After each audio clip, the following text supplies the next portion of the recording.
Good afternoon, everybody. My name is Simone Tulumello, and I have the privilege of moderating this session of this webinar, Stay Home Without a Home, the Right to Housing in COVID lockdown times. The webinar is organized by me and Guia Cornell, who's there. Hi, Guia. And it stems from the interest, the activities, and the question of a project which Guia is coordinating. I'm her deputy. The project is called HOPES, Housing Perspectives and Struggles. And the project is exploring housing politics in Lisbon and beyond, trying to put together perspectives from social movements, housing policy, and demography.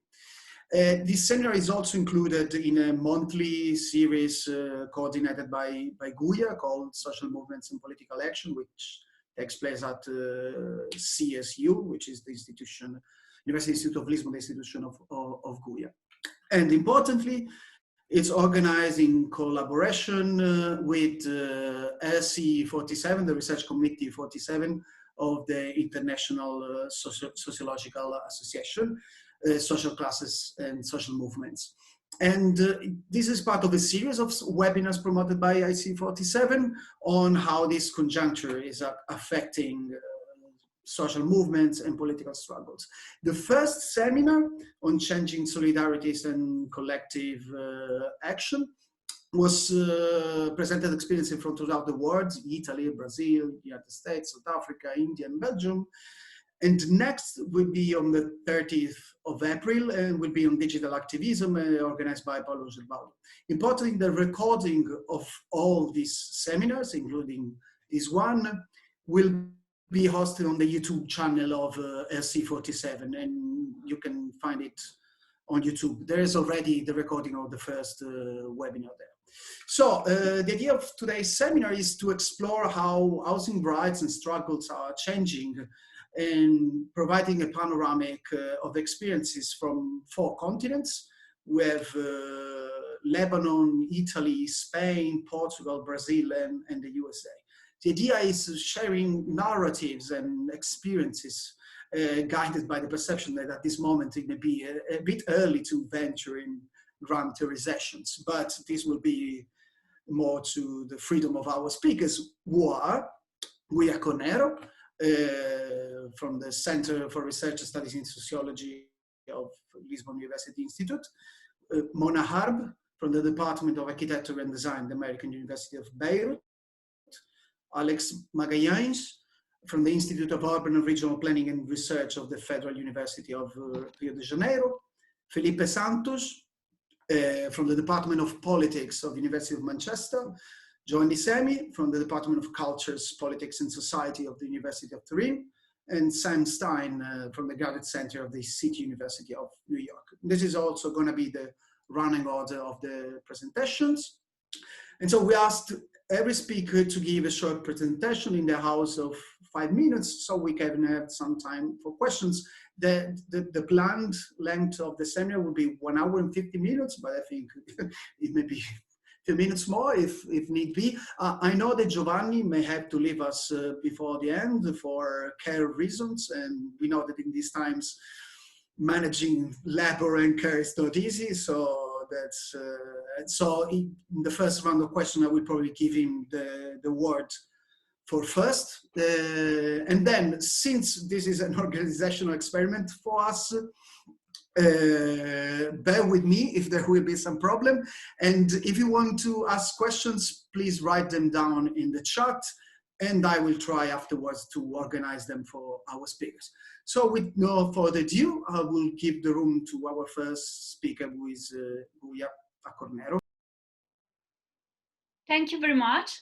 I don't know how this works with the video, etc. I hope you can see me and you can hear me. Okay, so thank you, Simone, for your presentation and introduction, and thank you everybody for coming today to this virtual meeting. And thank you also to Breno Brinke, that doesn't appear there, but is the mind of this seminar. webinar in the ambit of the research network of the International Sociological Association. So I introduced the case of Lisbon, and I think that to understand what's happening, we have to spend some few words on the background of the situation in this city, in a touristic city, as many other cities in Europe.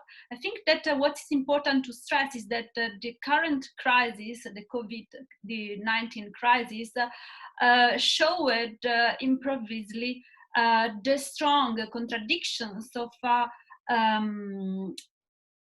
a model of economical model that strengthened in the last year, strongly based on a kind of volatile sector as tourism, for instance.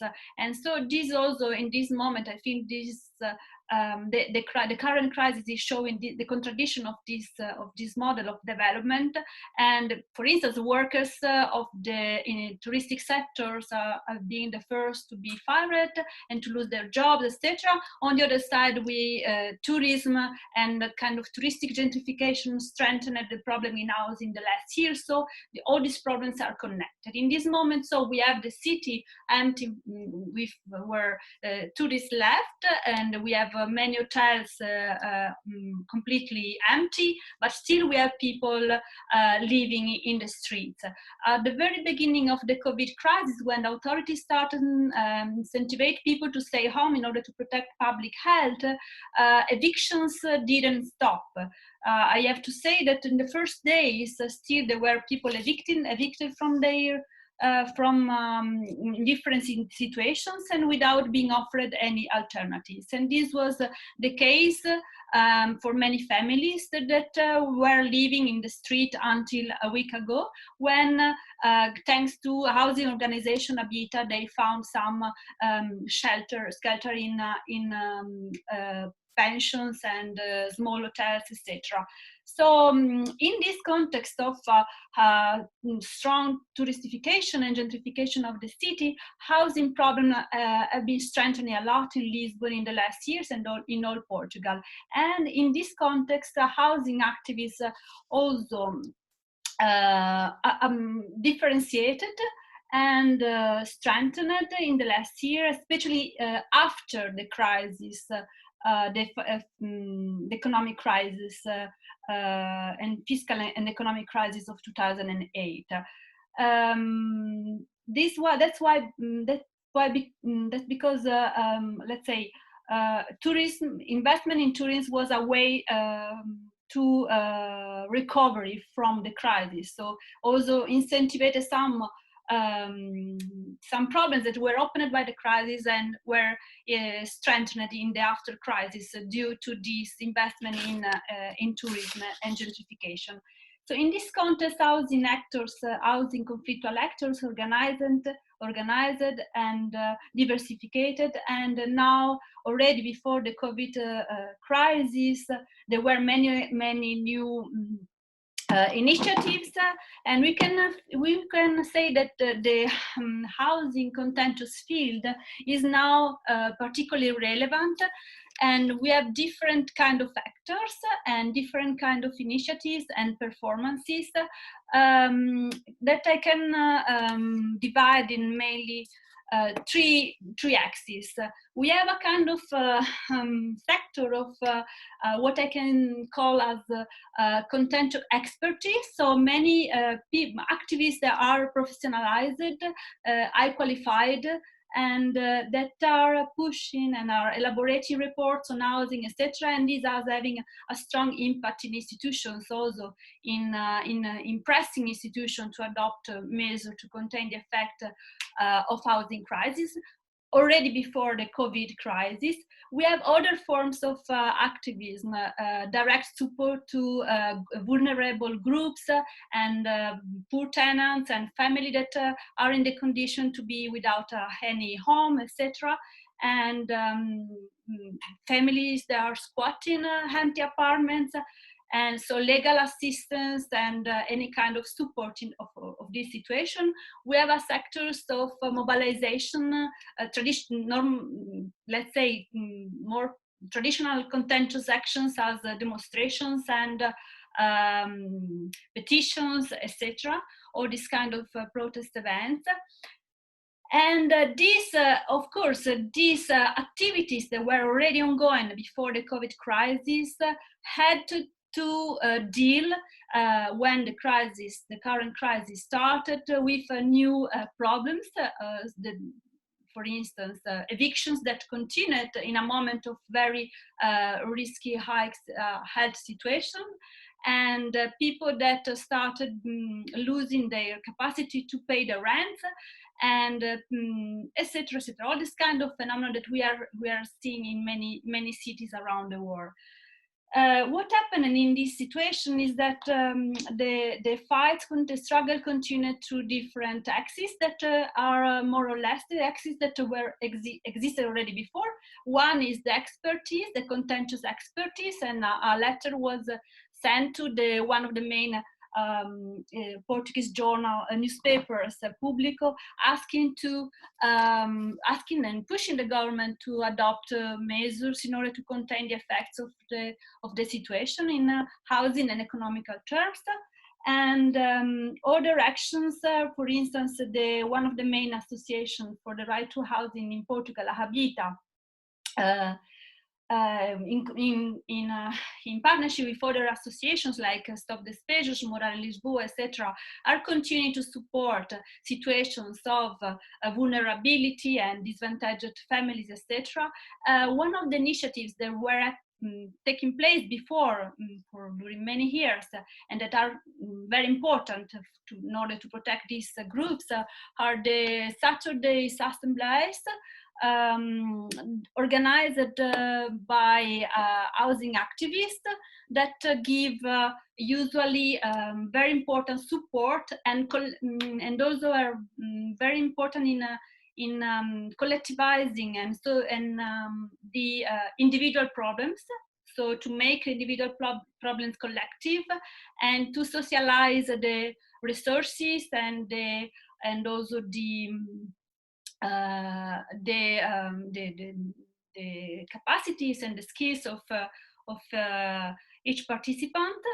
And so these assemblies are very important because people in many different situations, families that are occupying apartments or tenants that are under pressure of harassment, etc., find support in these spaces. And this was one of the first problems in the context of COVID, that people cannot meet physically. So a solution that was found was to create a closed Facebook page in order to people continue to participate in this room of, in this space, in this arena of socialization and collectivization of the problems. And this was particularly effective because the point is not just to find an individual solution that like people could just send an email and ask for a solution for his own problem or her own problem, but in this way the problems are socialized, and so also the solution have a much stronger impact. Simone, when you need to cut me, please. Another point that is very important. Guia, you're already running late, so please. Just for me, I close. Yeah. It's important to stress that I think that also talking with activists and colleagues, etc., maybe the situation in Portugal is not ready to carry out more radical initiatives such as rental payment strike, but we have to stress that government allowed the suspension of the rents for this period, but it's not enough because, of course, people risk to accumulate debt at the end of the crisis. So one hypothesis is to push for a kind of legal cancellation of the rent. So I think this is what is happening in this moment in Portugal. But I think that these are the few main points related to this, and we can discuss more later. Well, thank you. I wait for more questions and try to deepen the things. Perfect, thank you. And so, Mona, second intervention. Hi, everyone. I'm really impressed that so many people have joined us. So thank you very much for being here. I hope I'm looking forward to our discussion and to hearing everyone. Thanks for having me again. Okay, so moving to Lebanon, I'm going to just share with you some reflections on the pandemic in the context of actually a very deep crisis we're also living, which is an economic financial crisis. So mainly I will start with using this idea that we're living a double or a twin crisis, and it's quite difficult to overlay all the difficulties between what was happening before the pandemic and what's happening now. So I would say that we're living a crisis of a political system that has been failing for the past 30 years, even more, some people would argue, and that has caused recently the collapse of the economic and financial system. This is mainly a system run by an oligarchy that rules the government, and that's mainly made of the warlords that participated to the civil war, our 15-year civil war. And it's a war that ended without any transitional justice, which explains how these warlords are still in power. And today, this system is bankrupt. We have an $83 billion in losses. So you can imagine the huge hole that we need to deal with as people, much more than as government, because the government response to this economic collapse has been to favor its own oligarchy rather than favor the people themselves who suffer from the consequences of that financial breakdown. So it's a very long story to really explain how we reached there, but I'll say in a nutshell that our economy is predominantly a rentier economy that's dollarized, that's mainly dependent on the diaspora's remittances and on foreign aid. And most of the benefits were extracted for the benefits of these ruling oligarchs. Because of many events in Lebanon and regionally and globally, the central bank tried to engineer a Ponzi scheme claiming that it might save the situation. But of course, as all Ponzi schemes, it exploded. And this is mainly why we have a financial collapse today. So given all this context, we are in a situation where we already have huge socioeconomic inequalities that have been growing and aggravating for decades. So some numbers just to illustrate what I'm talking about. We're talking about 5% of the population that controls more than 80% of the money. We are talking about devaluation of the Lebanese pound, which was pegged to the dollar. It has already lost 50% of its value. We're talking about inflation rates that are reaching more than 30%, and poverty rates that are almost reaching 50% today. So as you can imagine, given the situation, we as Lebanese people and activists, we have been organizing and protesting against the system for a very long time and for the failing against these public policies. But this is a system that's very resilient, that has strong mechanisms for reproduction that range between police repression to co-optation to electoral gerrymandering. So all these protests have been sparse and fragmented until more recently, since 2015, we started having more and more coalescence between several collectives. New groups started to also emerge, and we started having more connections and linkages between these various collectives and consolidation.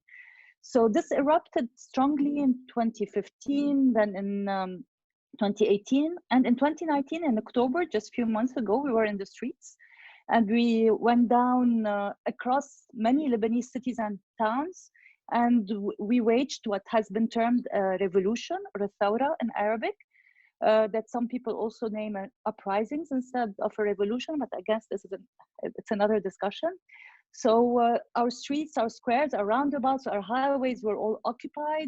There were a lot of slogans and chants and graffiti and artwork and creative interventions that were claiming back these public spaces and the city, but also chanting against all this ruling oligarchy, against the banks, against the corrupt networks, against the patriarchy, against the system itself of sectarianism, and demanding rights and accountability, including rights to the city, rights to affordable and decent housing, rights to dignity, rights to decent jobs, and rights to a protected environment. So while, you know, I was thinking about today's intervention, it hit me how much this seems to be far away, although it has only been a few months. But imagine that all this intensity happened. Our demands were partially met. The government resigned, which was a huge victory, but we got another government in place that was presented as a technocratic government that was brought about by all the sectarian parties, and it did nothing of the demands that were claimed by the streets. Worse, what happened is that the current government, with the pandemic, used the pandemic as a great excuse to dismantle the tents that were remaining in some squares in Beirut and in Tripoli, the two biggest cities in Lebanon. So in many ways, the pandemic was the straw that completely broke the camel's back, our backs. We are so destroyed by the economic collapse and the realization that in addition to the political failure of this ruling class, we have been robbed of more than half of our savings that were in the banks. And, you know, when we were hit with the news of the virus, it seemed almost as if it was a bad joke, like this cannot be happening now. But soon enough, we realized it was not. And the strategy of the government was early on to impose a lockdown. It was the easiest and the most efficient strategy, given a very poor public health system, of course, because it hasn't been invested in for the past decades. So, you know, they wanted to gain time, and they did. So the private sector mobilized, and now that we have a system in place to try to respond to we have about 600 cases, official cases infected with the virus. So they're trying to respond to that. And so far, it's been relatively under control. But more interestingly, I think for the discussion today, that pandemic served as an amazing opportunity for the sectarian political parties to also mobilize as health actors in their own territories and to regain legitimacy and power among their clientele. So it has been a very lucrative business for these groups to regain power and legitimacy. And it's also providing very useful opportunity for the government to exercise its police power and its legitimate violence prerogative. So patrolling the street, imposing lockdowns, dismantling tents and protests. And nobody asked within all this, who is able to stay home? Who are the people who are privileged to stay home and take care of themselves, like is the regulation? Knowing that we have huge numbers of people who live in very insecure and crowded housing conditions. These people are made completely invisible. And worse, if they're visible, they're criminalized as being ignorant people without brains. And I'm quoting here, translating directly from Arabic. So they're responsible for even the propagation of the virus because they're venturing outside their home. They're not abiding by that rule. It's as if really the government has never visited a refugee camp, although we have many of those. We have 1 million Syrian refugees since the war in Syria in 2001. 1 million Syrian refugees in a country of 6 million. We don't have an official census, actually. So these numbers are also to take with a grain of salt. But I mean, we have a huge component of the population that is made up of Syrian refugees, 20% of whom live in tented settlements, and 80% who live in the informal settlements and the poorest neighborhoods of our cities and towns. Nobody talks about the conditions under which these people live. It's as if, you know, people have access to homes, have access to internet, as if we have electricity that doesn't cut, knowing that we still have electricity cuts across Lebanon, across our cities. So who has a secure and safe home to stay in? Who has a stable job to pay for the rent of the home they need to stay safe in, knowing that a lot of the people work day jobs that have been cut? And finally, who has access to electricity to recharge their phones so they can get hold of the directives of the Ministry of Public Health to take care of their hygiene and themselves? Who can pay Wi-Fi when it's that expensive? Who has running clean water to wash their hands and take care of their hygiene? These questions are not raised by the media, by policymakers. They're raised by the people who were in the streets a few months ago. So they are digitally mobilizing on the basic social platforms we all know about. So they're circulating messages about the need to organize payment strikes, and they're lobbying for thinking housing rights in relation to labor rights and health rights. And today, actually, as I was checking out with my messages earlier, there was a direct protest in front of the Ministry of Economy by some of these activists that were claiming these demands for payment strikes in the streets. So this is the first time people actually went down to the street after the pandemic started. Sorry, I'll end Mona, with that. it's 10 minutes now. Yeah, if you have a final sentence. Yes, the final sentence is that we also have a lot of solidarity actions by other groups trying to support the most vulnerable.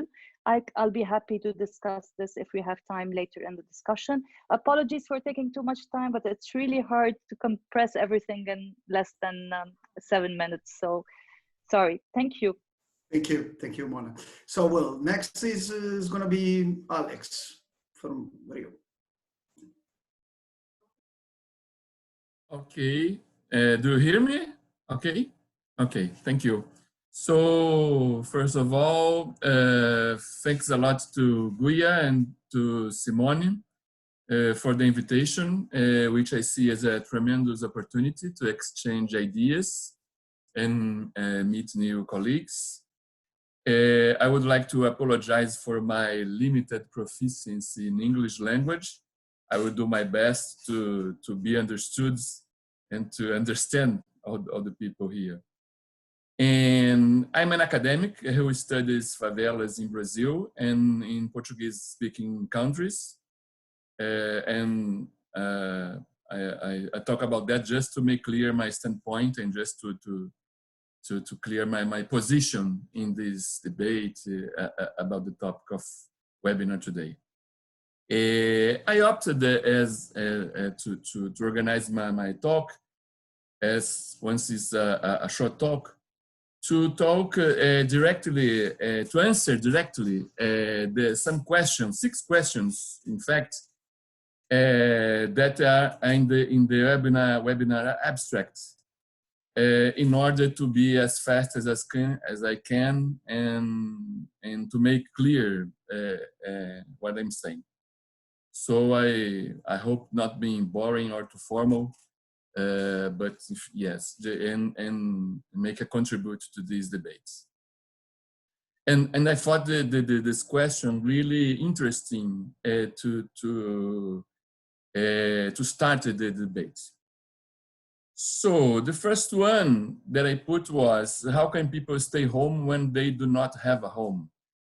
So I would say, according to Brazilian experience, especially experience in the city of Rio de Janeiro, the lockdown is seen by people as important, but unrealistic, above all for the poor people, for street people, people who live in favelas and urban peripheries as well. The normal and huge movement of people in the streets, in shops, in the typical popular cafes from Rio, which we call as boutiquins.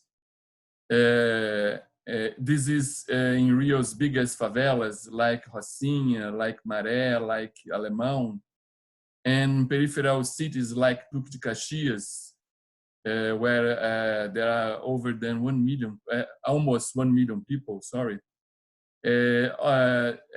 These examples demonstrate that, the lockdown is in practical way too difficult to simple people. So the COVID-19 catches the city, which its historical and unsolved deficits on adequate housing, and besides, increasing rates of unemployment or job precariousness. So people just don't stay home. And we have some strong evidences of that, which is easy to estimate using, for example, the mobiles. So as poor you are, the most exposed you are to get the COVID-19. And this is the potential human tragedy that can happen in Brazilian biggest cities. And we have a lot of them. There are, for instance, 27 metropolitan areas in Brazil, each one with over than 1 million inhabitants.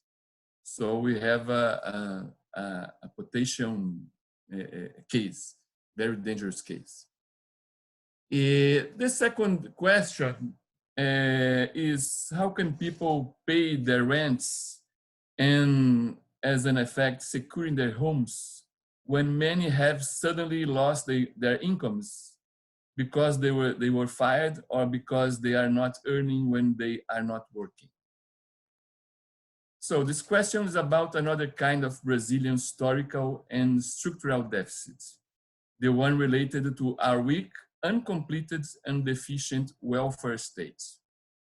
For Brazilian workers, this is a kind of too abstract idea. When you tell to common people that they have the right to receive a social payment by the state to get home, they usually tell you back, this is just for developed countries.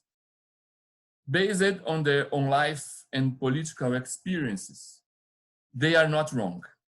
But the thing is, they simply don't believe that things can change and they can be part of it. So, what are the possible ways out? I would mention 3. 1, people depend on social diffuse charity, which, by the way, have been strongly increased the last month. 2, people depend on their social network, which involves relatives, neighbors, friends, and last but not least, some public officials. Needful to say, in Brazil, such networks have a very special meaning, a theme for a long conference focused on this topic and for lots of academical theses. 3, sometimes the community-based organizations, the CBOs, work well and occupy this space of social network and charity. And we have been watching in some favelas, as we have been watching in some favelas. The most striking example is the Resident Association of Paraisópolis, one of the biggest favelas in São Paulo, where live around 100,000 people. By the way, the achievements on suspend and or postpone the rent payments and evictions and guarantee water and light supply for free to poor homes during the pandemic are reduced to some judicial cases and to some city halls till this moment. And we were still away from a wide or universal policy to protect especially low-income people. There are some important bill proposals in debates within national parliaments and state parliaments as well, but no concrete outcome by now. The third question is, tourists abandoned cities, live in empty luxury hotels, while families are evicted from the houses they are illegally occupying for not having any other alternatives. This is a proposal which was put into the public debate from the CBOs in Brazil, and it's from its national federations. In Brazil, we have 5 important national federations of social housing movements. I mean, these movements argue the state must use its power of requisition or impose the mandatory use which are stated in stated by Brazilian Constitution and in many other legal systems worldwide as well. These are measures in order to get the temporary possession of abandoned or empty real estates and then provide a shelter to people who need one. This is a very important struggle in my standpoint. Till this moment, the public officials resist to adopt this measure, despite its availability is undeniable. I think this is due to their over-reverence to private property, which led us here to have no experience of using such powers. I have been studying law since 1986, for instance, and I don't know any case, any single case of using of requisition power. The fourth question is about social movement. Alex, Yes. it's 10 minutes now, so 10 minutes? yeah. Already. Okay. I will just finish. If you have a final, Yeah, I will finish in the fourth question. So I will leave the last two to the debates. So social movements, by definition, need to move, appear in the streets, meet and gather people in collective events. Social movements are collective entities. How can they act in a context of lockdown and social distancing or even isolation? What I have been seeing in Rio and Brazilian cities the last month is the social movements acting like a kind of essential service, which are not allowed to stop its activities once they play a very important role, helping people in many ways, advising, providing food, medicine, cleaning items, medical care, all of them for free. To make it possible, they had to previously ask for donations. However, the more crucial political activism, like the massive protests or public demonstrations in order to pressure public authorities, these kind of actions are totally jeopardized and really restricted to a web activism. So I finish here. Sorry to overpass the time. Thank you all. Thank you. And well, I would suggest a little change of program because again, since Giovanni probably has to go at 6 in Italy in 20 minutes, I would ask him to go next since we're a bit late. And yeah, sorry, Philippe. Giovanni.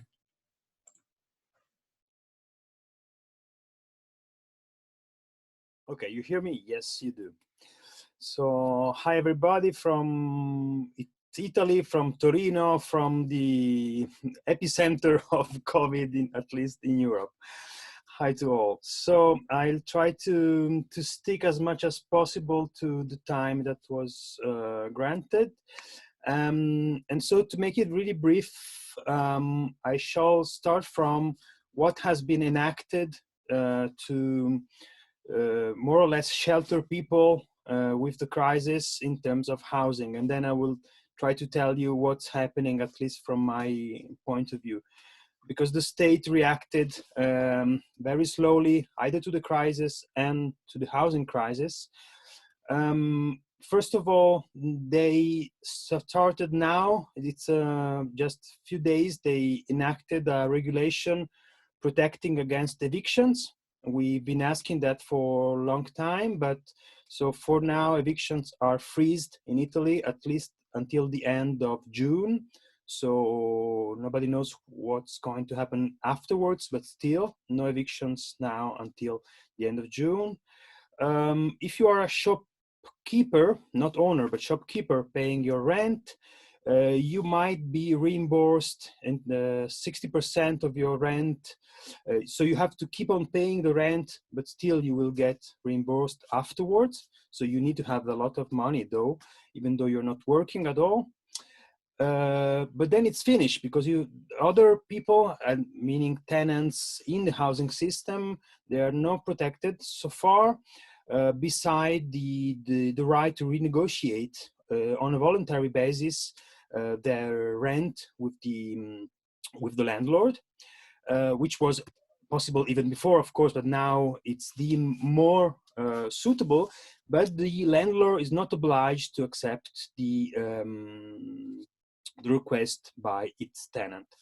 There was a public allowance systems for households that were incapable of paying rents, but it was really a slow, a little fund, a few money for all across Italy, and it might have been increased, but again, it's very foggy now, the situation. We don't know exactly how much money has been poured into that system, so that's a huge problem. And so far, that's all. So this is what the regulation you can have in Italy. And so what's happening in my country? Well, first of all, let's say again briefly that inequalities are additive and they add on a path dependence logic. So what we've inherited, it's getting worse nowadays. So these are the clusters or the people who are in the worst condition nowadays. Of course, homeless people, that's really banal to say, but still. And we had a huge crisis, homeless crisis in the last 10 years in Italy. And so we have a large population of homeless being still homeless nowadays with little shelters. Of course, Roma people all across the country are in bad conditions, and they were in bad, horrible conditions before, but still in worse condition nowadays.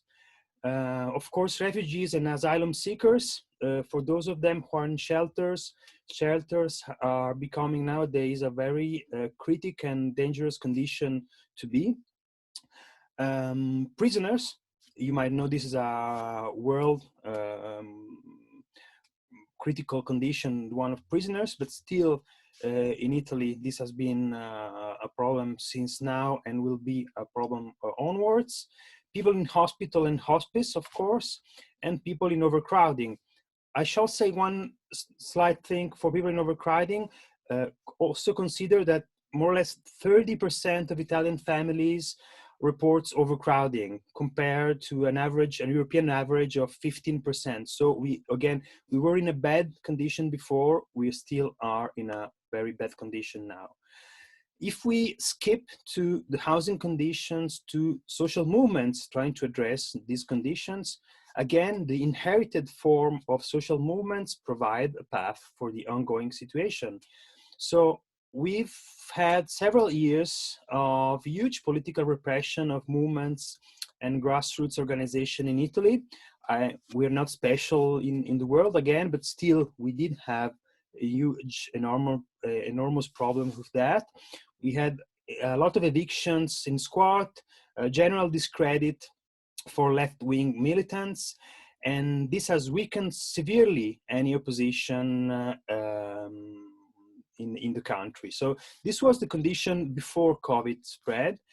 There was a genuine, interesting, positive, growing debate against tourism pressure and gentrification, which we saluted a lot. Debate that nowadays you can imagine also is becoming less poignant since, well, tourists disappeared one day from another. So this is not to mean that the movement has collapsed, but one of the things movement was asking was to decreasing tourism pressure. Well, they won the battle. I don't know if they won the war anyway.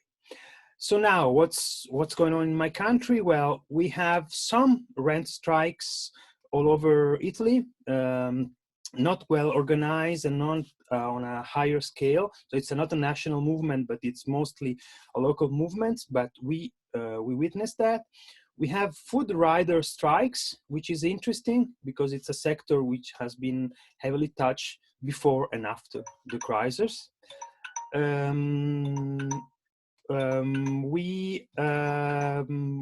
We also saw food basket solidarities, which are spreading all over the country, which I think it's also something worth mentioning.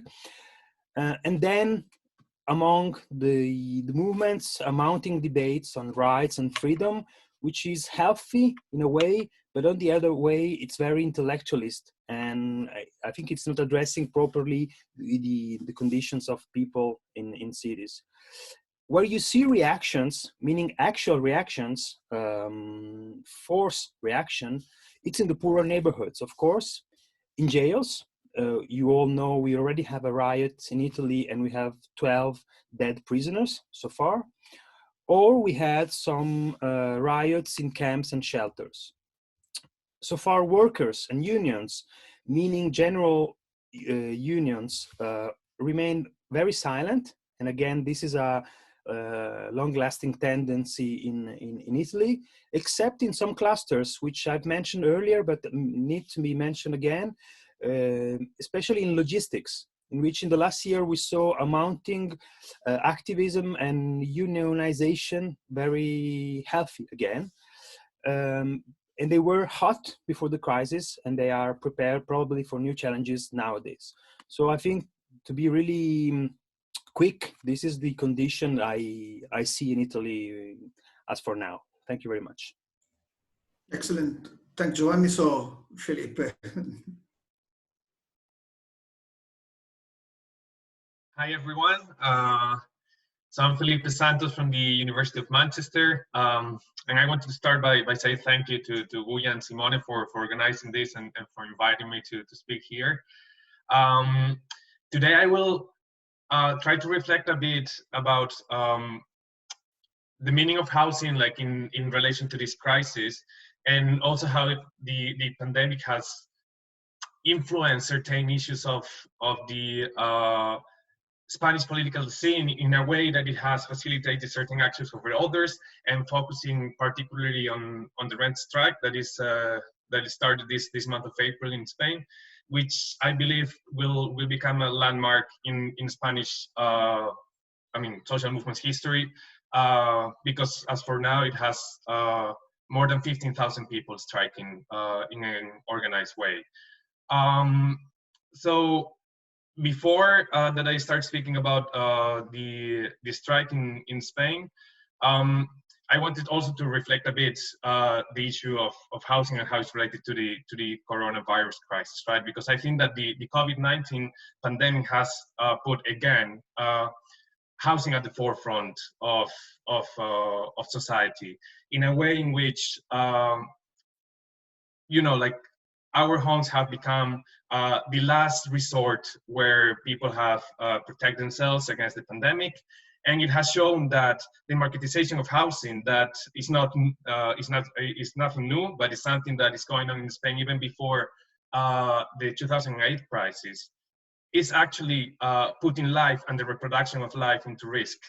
And this shows that actions such as the rent strike and other kinds of defiance against this marketization of housing are a sort of Polanyian counter movement, that they show precisely that this embeddedness of the housing market from society, it actually hampers our social relations and also our lives. And as I was saying, the housing struggle in Spain is nothing new. So it's something that has been at the forefront of politics in Spain since before the 2008 crisis. With the 2008 crisis of financialized capitalism, the problem was more related with mortgage, and lots of evictions related with mortgages, but also lots of organization related to opposing evictions coming from mortgages. And this has slowly changed through time, through evictions that affect more and more people who are renting, and also people who are squatting. And one of the reasons for that is that even if in formal numbers, there has been a period of recovery, right? In like what I mean formal numbers, I mean GDP numbers and so on in Spain, this has not translated into the population. So many people are living still in precariousness, and paying the rent, paying the utilities are a very heavy burden that many families can barely afford. And therefore, when the COVID-19 crisis has appeared, this has been a really big problem for many families. And before this rent strike had been called, the organizations that already spoke that like they received around 8,000 emails asking them what to do. So it was already a very, very big problem. But before I start speaking about the strike and coronavirus, I think that it's important, like, and I think that we're doing it in this seminar, as we're reflecting about the pandemic and social movements. I think that we should be very careful when we speak about issues of causality and also certain actions as a reaction to the pandemic, right? Because most of the actions initiated by social movements in relation to the pandemic or during the times of pandemic, they are not new, right? They have been present in social movement repertoires for a really long time. And for example, in the case of Spain, the issue of the rent strike, I believe it was on the table for a really long time. And of course, with more or less strength, right? And I think that we should understand that in Spain, the housing movement has a very interesting coalition, sometimes more like, you know, like the organizations collaborating more, others less, in between, in what could be simplifying the issue very much. Could be the more a more transversal, or what some other people would call like reformist branch, and a more prone to radical tactics, or what some people would call an anti-capitalist branch. And as I said, this is not an issue of conflict or many times disagreements, and many times it has resulted in very productive coalitions, such as very so like new transversal ways of engaging in civil disobedience through eviction blockades, and also in ways of squatting. So what I think that happened here is that, and also I think that even before the coronavirus crisis, renters unions in Spain were already engaging in a sort of rent strike, in a way that they were organizing many blocks of flats that their contracts would expire, and they would receive a very big rent hike, and they would decide to stay in their flats even if their contract expired, continue paying sometimes the old prices, but refusing to pay the enormous hikes. So I mean, this is also I believe, a new way of understanding, or like maybe like a new type of action and repertoire that is also related to what would be a rent strike. So in the context of the coronavirus, in which we see more and more people losing their jobs, losing all their income or part of their income, this generates certain dynamics in this coalition, in which I believe the rent strike has been put on the table, and also it has been supported. And I think that this is related not only to the issue of the loss of income for many families, but and people affected engaging in the rent strike, but also for other families, right? And this creates a sort of discursive opportunity in which the rent strike permeates much more in public opinion, and public opinion are more empathic to the rent strike. So, you know, I mean, if like, I can like speak a bit about the origins, or maybe like the recent origins of the strike. On the 17th of March, you know, the government declares a moratorium in the payment of mortgage installments and on evictions during the pandemic. And I believe the situation generates two dynamics, right? First, it discriminates renters in a way that mortgage holders don't need to pay their mortgages, but renters would still have to pay, even if both of them have, like, both groups have lost incomes.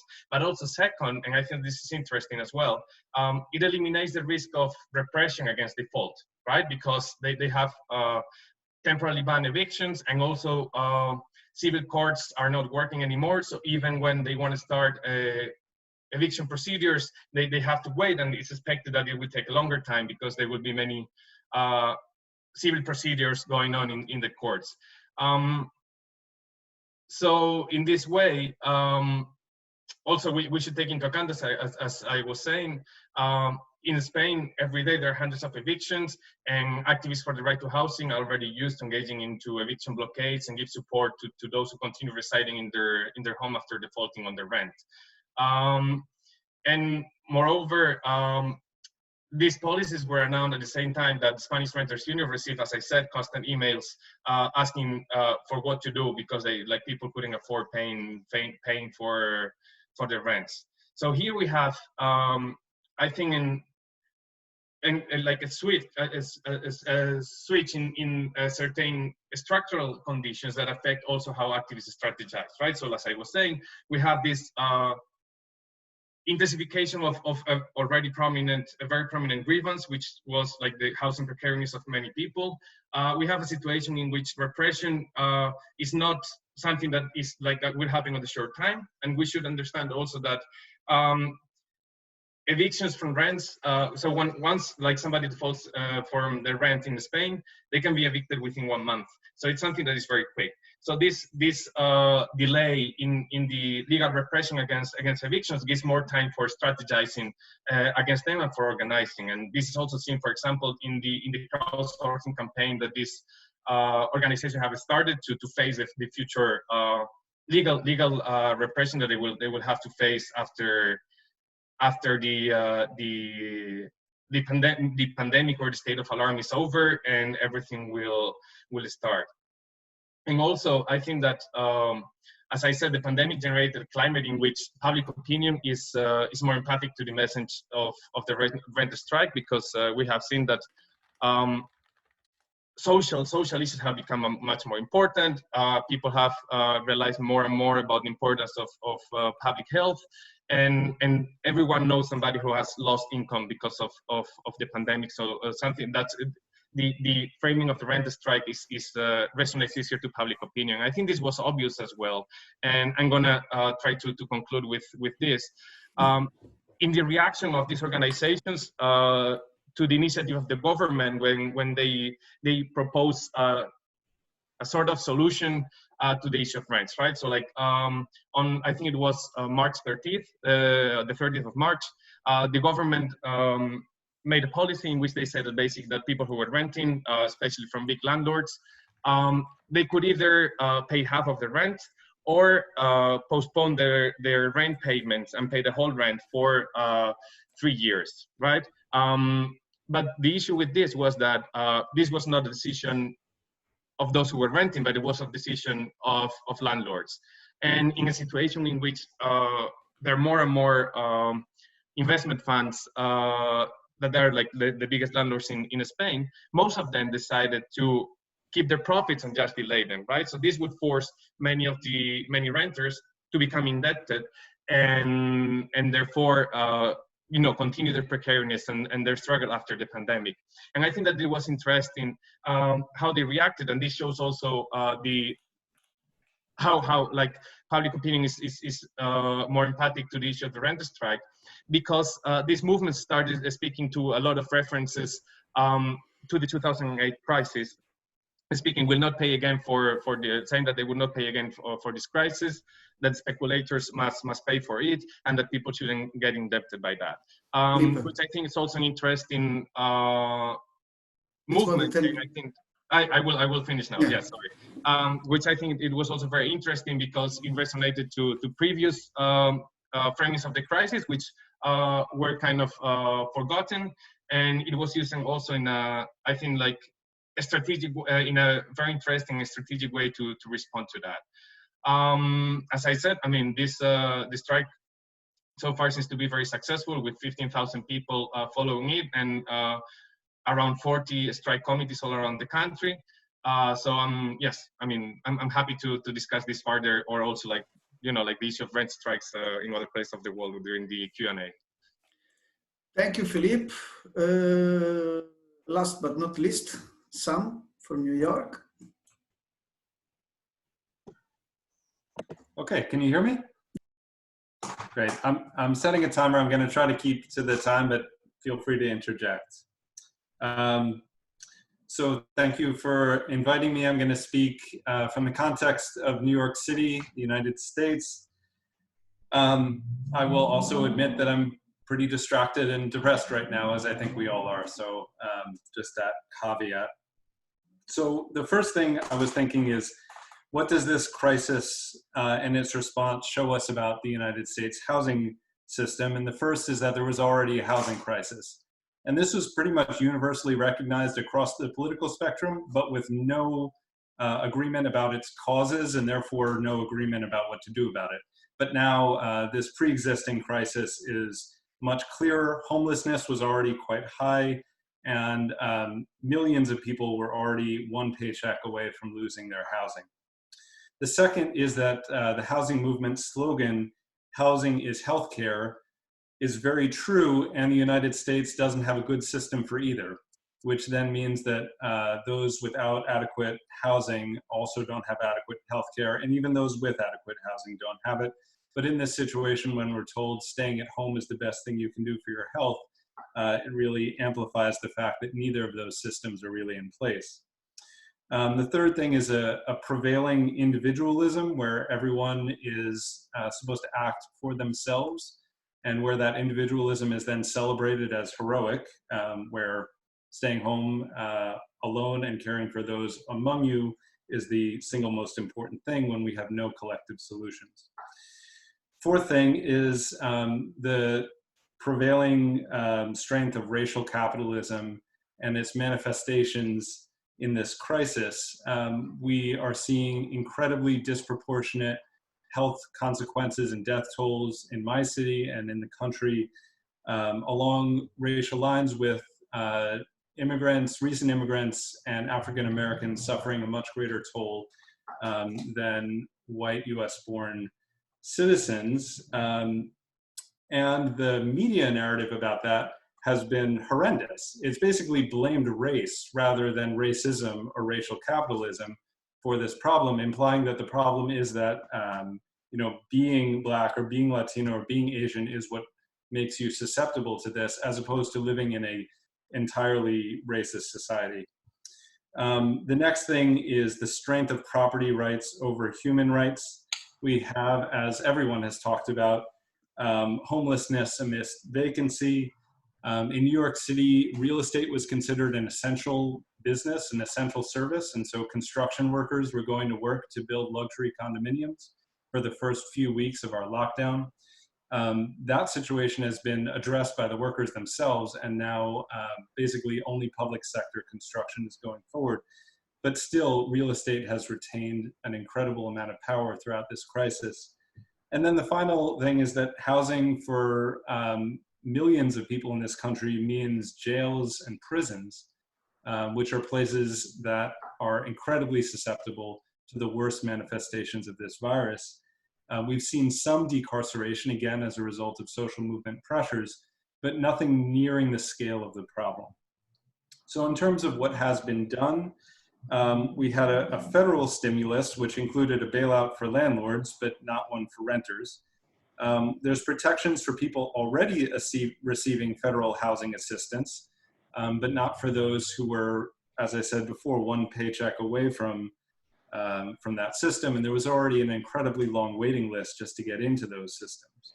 We've seen some money allocated to states from the federal government, but it's really a small portion of what's needed. At the state level in New York and in many other states, housing movements push for an immediate eviction moratorium, and we got it in New York and in many, probably a majority of states, but not all. But an eviction moratorium is really just waiting for the inevitable because we have no rent relief. We've seen mortgage relief of some sorts, but even that is largely advisory. The governor is telling the banks to be more lenient rather than actually enforcing that. Homeless shelters are in crisis. In New York City, the homeless movement has been demanding that people have access to vacant hotel rooms. The city government just moved to put 6,000 people out of shelters into hotel rooms. But the demand is for 30,000 such rooms to be opened up, and there are way more vacant hotel rooms than that. We have seen some decarceration, as I said, but not much, and the situation in migrant detention centers is even worse. Filling in these gaps are the activist movements that existed before, as well as building level and neighborhood level mutual aid systems, which probably had their origins in much earlier crises like Hurricane Sandy about 8 years ago, but are being reactivated now. So I've hit my 5 minutes. The last thing I'll say is there were a lot of people that went on rent strike April 1st. There's going to be a whole lot more May 1st if more action isn't taken. And that organizing, I really can't talk about publicly, but is happening in New York City and beyond. Thank you. Thank you, Sam. Well, so we have already a list of questions. Well, I will collect a few and then we make a round of responses. Maybe Giovanni will be first this time. So, well, Miguel Martinez asks to the speakers not in Italy or Spain whether are rent strikes actually taking place if their countries. Yes, some will mention briefly, but I think the answer is just there is no much rent strike in other countries, but then please correct me if I'm wrong. And well, there was this comment by Vini Narvaez, which is more of a comment to the idea, the experience of Nicaragua, that there is some work being done with housing cooperatives, but I don't see a real question. It's on the chat if you want to read it. And then Irene Molina asks whether is there a possibility to build up global actions that may help mobilize. So I think these two things, you know, if there's rent strikes locally outside Spain, yeah, and on possibility of building global actions. Giovanni, you go first. Yeah, rapidly, because then I have a meeting with the teachers, and this also might be a terrific topic, the response of the educational systems during the crisis. But still, so on rent strikes, I just try to tell you what was happening in Italy. I don't know much more about the rest of the world. On possible and potential global action, I think we didn't mention, probably none of us didn't mention the huge climate and ecological consequences of the crisis so far.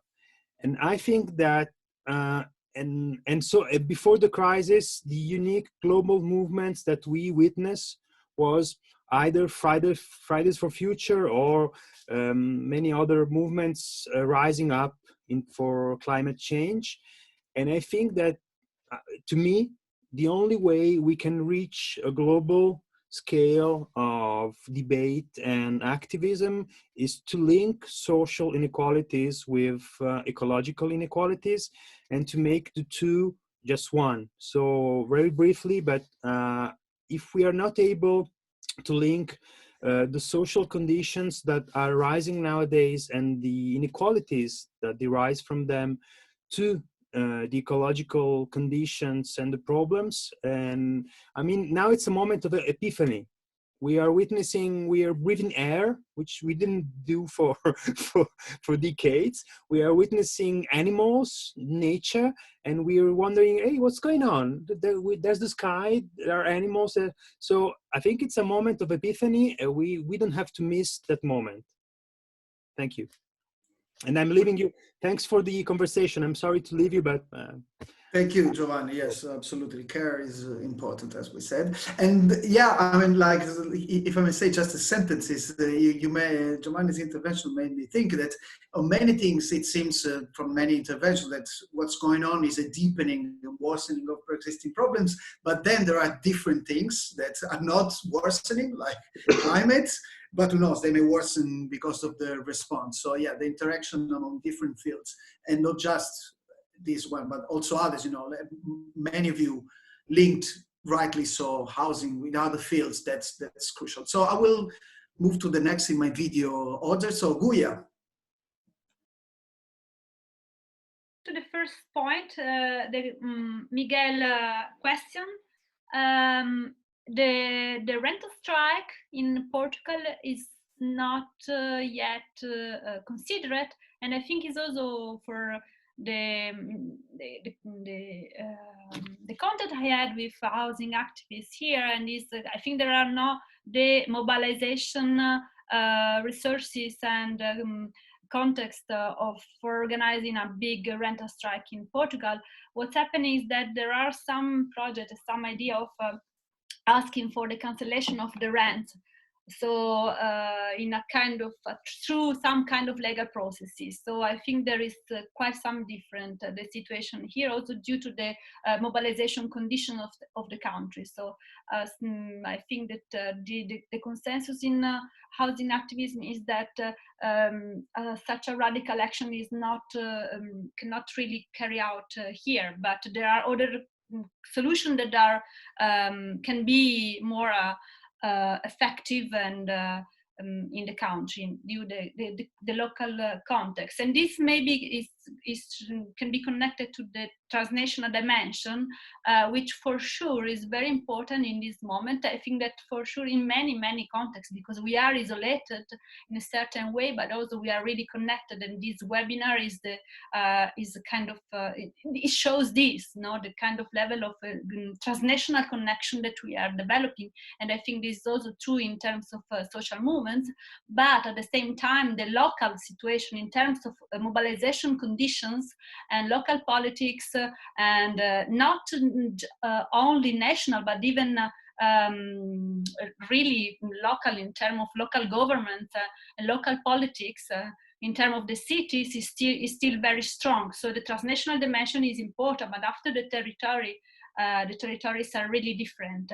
And this may be, I think that also Velasquez asked a question about the room of opportunities of this context, and I think it's important is what also Giovanni mentioned before, and I think that's true. I know that there are many things that were really difficult to think about some few weeks ago, like the idea of cancellation of suspension of evictions, regularization of immigrants, like it happened in Portugal, even if temporary.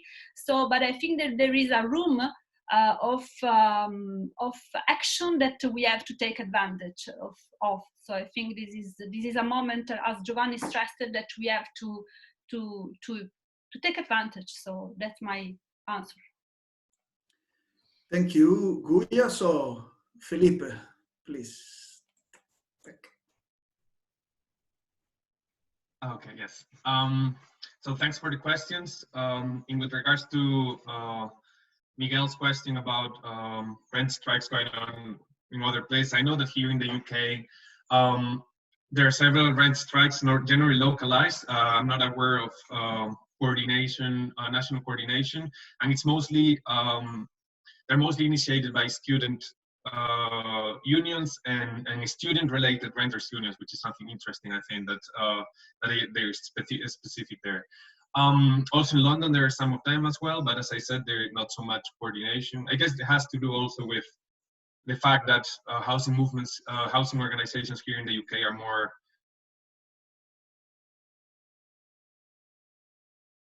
reformed. I think that here the ownership of housing and there are lots of small landlords, so it's also more difficult to frame a housing strike, or at least to react to the counter framing of the old granny who was struggling to make ends meet at the end of the month, and like this striker is going to force her to default, which is of course not the case in most situations. So, but I know that there are other strikes. I'm aware mostly in the global north, because I know that Spanish renters unions are coordinating for this rent strike with other places, New Zealand. I think that also with people in the US. But as I said, mostly in the global north.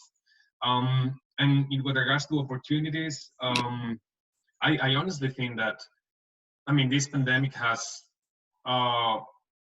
I'm not going to say a change of a kind of like a conception, but it's just opening an opportunity for that, because, we have seen here that Boris Johnson saying that there is a society, which was a correction to this very famous Margaret Thatcher sentence that there's no society, right? Speaking about individuals. We have seen even in Spain, the finance minister who perpetuated austerity, defending a basic income. So I think there are many opportunities, and as we just said, it would be unthinkable that there would be a moratorium on evictions, just some months ago, or that we would speak about cutting payments of rents. So I think there is an opportunity there, but of course, they're also the same that on the civil society and social movement side, people are strategizing and trying to develop new framings in order to push for these social justice measures to be more permanent. Also, there is a move of positions from the side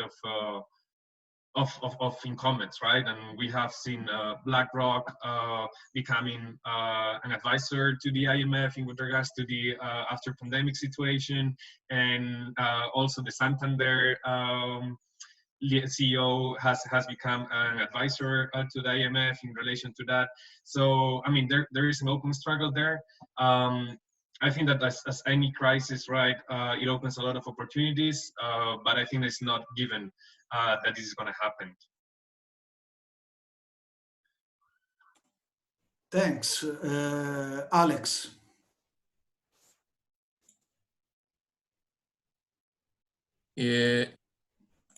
Question, yeah? So, yeah, if there's rent strikes in Brazil, and then the possibility for global international cooperation. Okay, from Irene. Okay. So on Miguel Martinez's question, yeah, in the case of Brazil, I think we have to see that the rent strikes they don't represent the whole housing strikes that are in the country, because we have a wide range of situations besides rent, like mortgages, like social housing, like subdivisions, like the simple possession that sometimes became an adverse possession. So we have a lot of important situations, and we have to take a look of all of them and be concerned of all of them, not just rental strikes. But on this point, I would say that the people who pay rent is far away from organize a movement with unity of or something like that. So the debate about this point has a protagonism of public agents and not from people. It's a kind of top-down movement, not a bottom-up. So this by in the beginning make this resistance a bit weak, because it's fragmented and so on. On the other side, the resistance that happens is a bit conservative and pragmatic. In general, people who pay rent don't put ownership in question. Don't face the ownership hardly, and then is a kind of weak resistance. And to finish, there is a special case, that is the rent in favelas. This is a most complicated case, because people in this kind of contract, in this kind of relationship, is more equal, and then the conflict become worse because of that. People used to say that your life guarantees the payments in the case of the rent in these situations. So this is a specific situation that we have to learn carefully about that. And about the potential global actions, I'm sorry, I can't say bring a contribute about this question.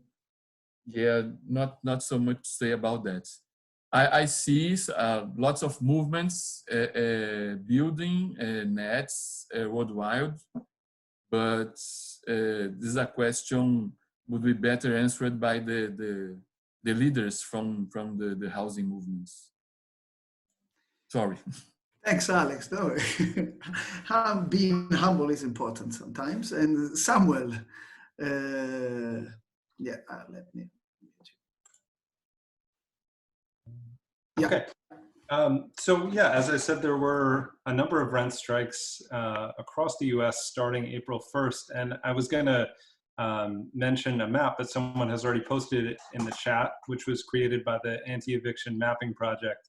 And it shows which states have eviction moratoriums and which are working toward that. But it also has which have active and confirmed rent strikes. So if you go to the link in that chat, and then the other link that I was going to mention has also been already uploaded, which is the petition that came out today, pledging to go on rent strike in New York State. And what's interesting about it is it's not just for people who can't pay rent, it's also for people who want to be in solidarity with those who can't pay rent, which is beyond the normal scope of legal rent strikes in New York State, and is a significant ratcheting up of the stakes from civil society groups in New York that range from socialist organizations to formal nonprofits with sort of charters and other legal things at stake. So that's, I think, a significant development. If you want to look at that language, check out the link in the chat that Ariel posted. In terms of global movements, I think there's a really hard time for that, but I don't think it's impossible, especially in solidarity with tenants who have the same network of financialized landlords.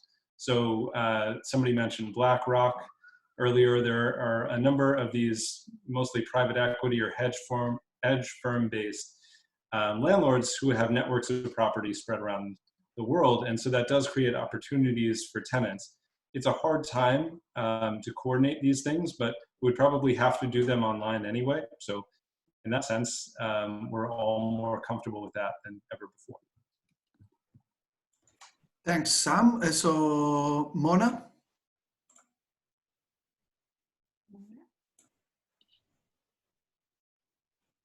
Yes, thank you.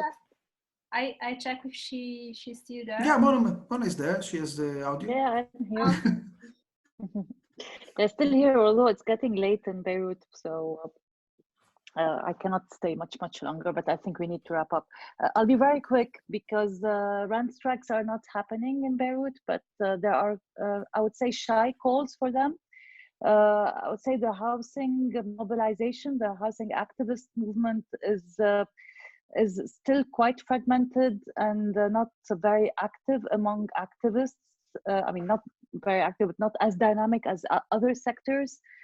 In terms of scaling up to and global connections, I think it's more favored in the case of Lebanon in other fields. Environment is one.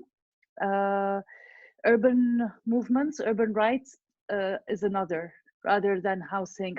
I don't see housing as the closest to connect with other movements globally. We learn a lot from what's happening, but we still have a lot of work to do in terms of organizing and mobilizing. So in that sense, I think what's happening now, the pandemic crisis, but also the economic crisis, are great opportunities to organize, and they're being put to very good use by activists and people in union who are trying to unionize or trying to organize creative formats for institutional setups through which we could make claims and demands. And another idea that I want to throw in relation to housing is this idea of vacancies and how we could use vacancies in cities. Vacancies created by the financialization of the housing market. So empty apartments that were never sold, or vacant lots that were awaiting better real estate opportunities. And the state has actually reused some buildings that were empty for health usage. So as clinics or as temporary hospitals. And even the private sector has repurposed some flats and hotels to house medical doctors and nurses closer to hospitals. So there are changes in the housing market and the housing supply that are really interesting to map and to think about how one can learn from them and maybe use them under different circumstances. But there are practices that are happening that we're trying to map in the Beirut Urban Lab to learn from and to build on. Okay, Mona, thank you. So in theory, our time will be over, but I mean, I've seen the first debate, which should have lasted 1 hour 15, lasted 1 hour 45. So I think, I mean, we have many questions. I will make another round if you can give a short answer, all our speakers. And I mean, like, we have many questions, but the interesting things, the audience is more optimistic than us. It seems it's more about opportunities. So you started talking about that. There is mention of possibility to change the discourse, housing being seen as a right, or the possibility to cooperatives to grow from the bottom, the possibility of using the transition from tourism economy. And so there's one thing I will ask you, if you see other types of opportunities in this sense. And then another question, which is from Lydia, was whether there are mutual aids groups locally, which yes, someone of you mentioned, and especially the relationship with local councils, if there's been some type of this cooperation. So these two things from each of you. And yeah, if you can keep it short, that would be great. And so I will start the other way around. So Mona, will you start, please?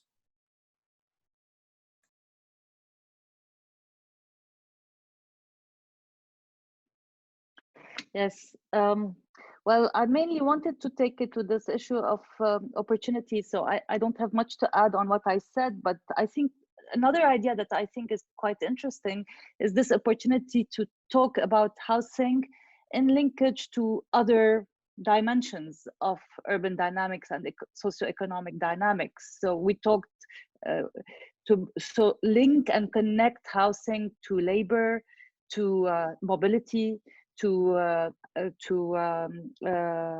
public spaces, which play a crucial role today in the pandemic. The right to having public, green, open spaces next to homes, which are completely absent in certain contexts, like informal settlements or dense cities like Beirut and other cities in Lebanon. So bringing back that urban scale discussion of how do we plan cities, how do we rethink land use, how do we place housing in relation, I mean, at the core of the discussion of public health. It's pretty absent from all the epidemiologist discussions on that I'm following. So how does the housing scale and the urban dimensions correlated with it can be put back on the policy agenda itself? So I think this is a very important dimension that we can push as people who work on these issues, and as activists who are involved in direct action. There was a question also on how we can bring new policy issues on the table, like the basic universal income. I think Spain has done great work in this. I've read few things about this. We're trying also in Beirut to bring that into a public debate, the need for a basic universal income. So I think this is also a very interesting opportunity to link this to the issue of rights. And I think this issue of vacancies in cities is very interesting to explore further, how we can repurpose vacant lots, open lots, but also vacant apartments that are not used for collective shared use, where the value of land is no more linked to an exchange value, but to a social value, a collective shared value, the commons, in other words. So I'll stop with that. Thank you. So I will give the word to Samuel. Mona's intervention made me think that in some podcast, I think, you said that planning was to be in the title of your book.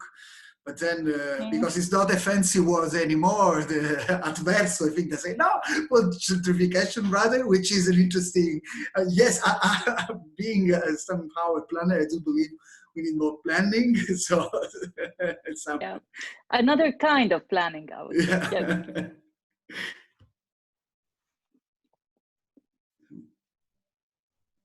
So I think I'm done too. Thank you for legitimacy planning a little bit. Yeah, okay. I also think we're going to see a real strong anti-urbanism. Oh, can you hear me? Yes, it's a bit slow, but it's working. Okay. So I'll quickly say, in terms of opportunities, Mona was talking about vacant land. I think in New York City and a lot of other US cities, it's going to be less vacant land than foreclosed multifamily housing.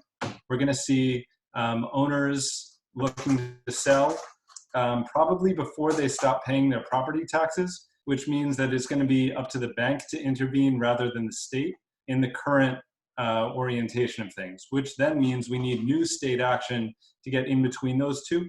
And to have systems that will enable us to convert defaulting or foreclosed or short selling multifamily buildings into limited equity cooperatives. And New York City did something like this in the 70s and 80s, but that was a time when the banks weren't really looking to buy up these properties. We're in a different situation now, so we can't rely on the same legislative or planning tools that we had then. We're going to have to develop new ones, but this is a tremendous opportunity to actually create a huge amount of new social housing without the time constraint and money constraint of new construction. So I think that's the greatest opportunity we see in New York City. And in terms of mutual aid, it's one of these situations where it really shouldn't have to be this way. We shouldn't have to be relying on these ad hoc mutual aid networks to get, surgical masks to healthcare workers, but that's where we are right now. Thanks. Alex.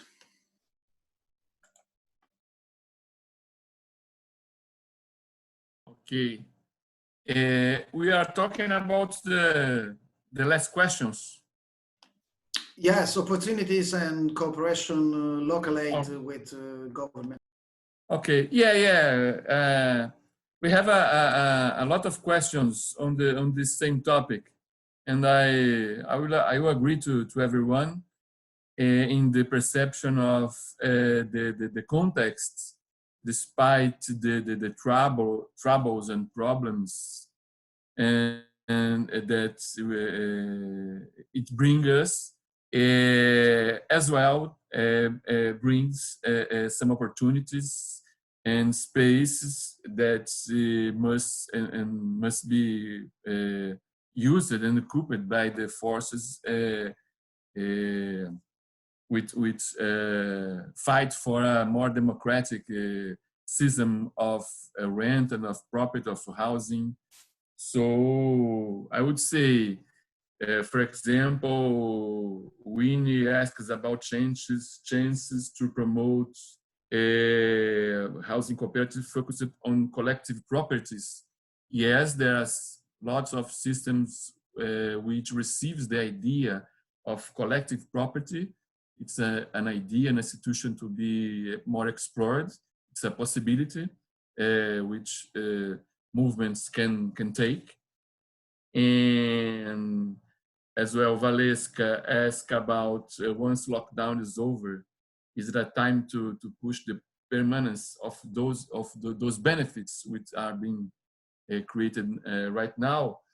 It's interesting. This is the exact question put by a leader from a favela of Rocinha in Rio to me last week.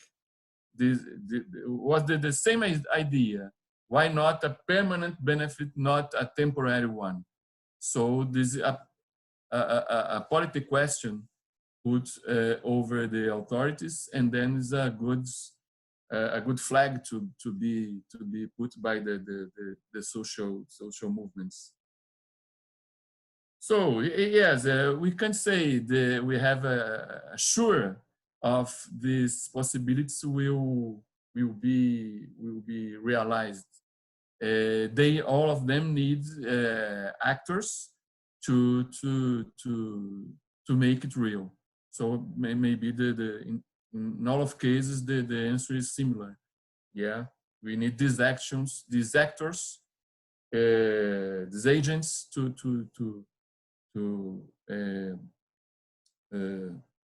get these opportunities and make it real for the people.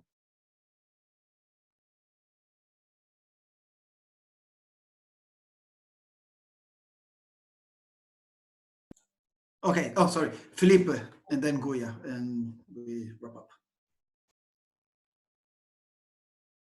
Okay, yes.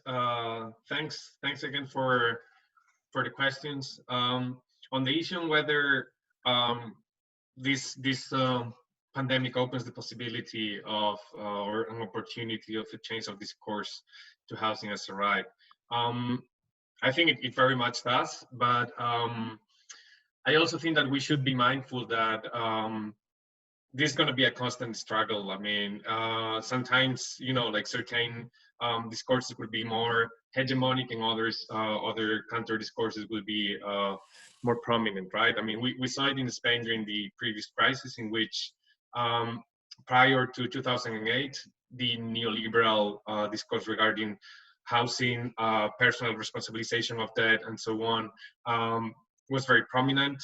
But then, because of the huge amount of evictions, because of the really unfair reaction to that crisis, social movement organizations, and particularly the platform of those affected by mortgages, managed to change the discourse. And it was shown that around 80 or 90% of public opinion, there was this survey in El País, supported the claims of the organization, right? So there was a change of discourse. But then we have seen that when we have, there has been this change in the eviction crisis and the housing struggle from mortgages to rents and squats, the neoliberal discourse has taken force again. So I think this is a constant struggle. I think there is, I mean, the pandemic presents a discursive opportunity for trying to develop a counterframe to what housing means for society, and many other issues mean for society, because I think that also public health, for example, and public investment is very prominent. So yes, we'll see. I think that in the case of Spain, which is the one I know best, of course, the housing movement is very good in their framing strategy. They combine very well more reformist framings with more radical framings and radical actions. And I think that, you know, in the case of the platform of those affected by mortgages, they did a really good job. I think that the renters union right now, they're also doing a very good job on that. So we'll see, but I think there is hope. With regards to cooperation with governments and councils, and I'll just answer this too, because I think otherwise it's gonna take too long. I think that, I mean, obviously it would be irresponsible and insensible to say that there should be no cooperation and there should be no mutual aid, and, you know, like for the situation that we're facing, which is a situation of terrible crisis and lots of suffering for many people. But I also think that it's important that organizations, mutual support networks, and even individuals do so, developing also a more structural criticism framing about why we are where we are. And budget cuts, austerity, underfunding of public health institutions, demarketization of housing. I mean, those are the reasons we are where we are. And those are the reasons why many people are now struggling to pay their rents and to find a secure place to survive the pandemic. Those are the reasons why many people need to go to work and they cannot contribute to this kind of like social safety of staying everyone at home, because if they don't work, they cannot eat. And those are the reasons also why many public services, and not only health services, but also social services, are struggling. So as much as I think that now everyone should do whatever we can to contribute to solving this problem, helping each other, mutual support, I think that on the discursive level, it should be clear that society is not responsible for that. There are some people that are the perpetrators of austerity and more responsible for the situation where we're at than others. And after the situation of intense crisis is over, I think that those kind of discourses should, I mean, be reproduced in all the forms we can. Thanks. And so last words by Guya. Okay, thank you for all the questions. I will be very brief. And I think that I agree with Felipe that the opportunities and constraints of social movements are always in process. So there is always a kind of dynamic of interaction with the windows of opportunities that social movements have, and the conditions, but also social movements can create the opportunities, can create the conditions. So there is a dynamic process. And what I think that is very, very relevant, and I think that we should think about, is the room of social movements to be a very, very relevant source of knowledge, and in many different ways.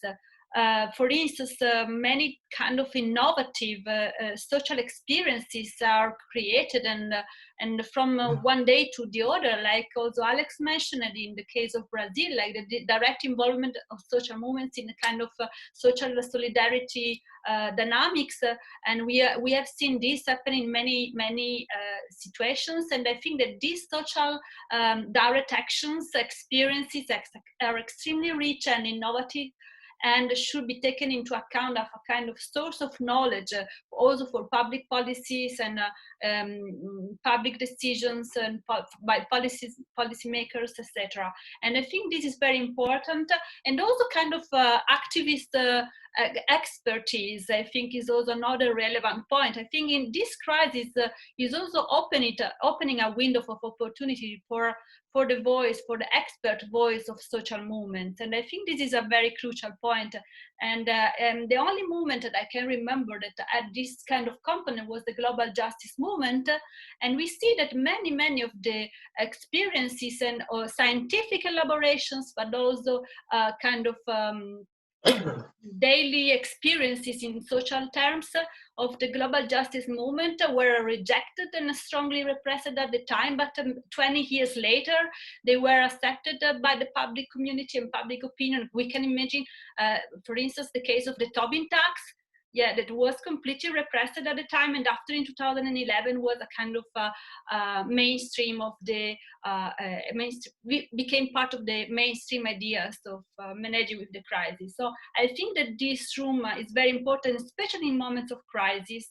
The social movements are extremely rich from the point of view of innovation and constant experience in solving problems and finding solutions in very dramatic situations. And these solutions are both kind of social experience and direct actions and form of social solidarity, but also are in many cases alternative scientific knowledge, and so I think this is a very crucial point. And thank you. Thank you, Guya. So, well, I think we are, something that never changes is the incapacity of academic folks to keep times. So it's good there's something. So it took much longer than it was expected, but I think it was a very interesting conversation, and definitely the challenge of trying to explain so complex changes in 5 minutes was too hard for anyone. And you have been definitely concise in facing this type of effort. And so, I mean, I just would say it's a sentence that I'm beyond a housing guy, I'm also like a security guy. And if we had to, and I tend to be quite pessimistic in these days, as I see, especially from Italy, my home country, that the violence of the policing of this crisis is impressive. But some of you made me think that there are ways in which criminalization is harder in this period. Evictions cannot be pulled off, and digital policing of digital movements is not yet so organized. And so that there are, that when the state tries to close things, then new openings happen. And so who knows, we'll keep looking around for answer to these questions. Just another time, the reminder that on April 30th, there's going to be another webinar organized by the RC47 of the International Sociological Association, this time of digital activism, which is definitely a relevant instrument as of now. Again, thank you to all the speakers. Again, thank you to the audience. Beautiful questions. Sorry for those we couldn't answer. And well, you have a nice lockdown. Bye-bye.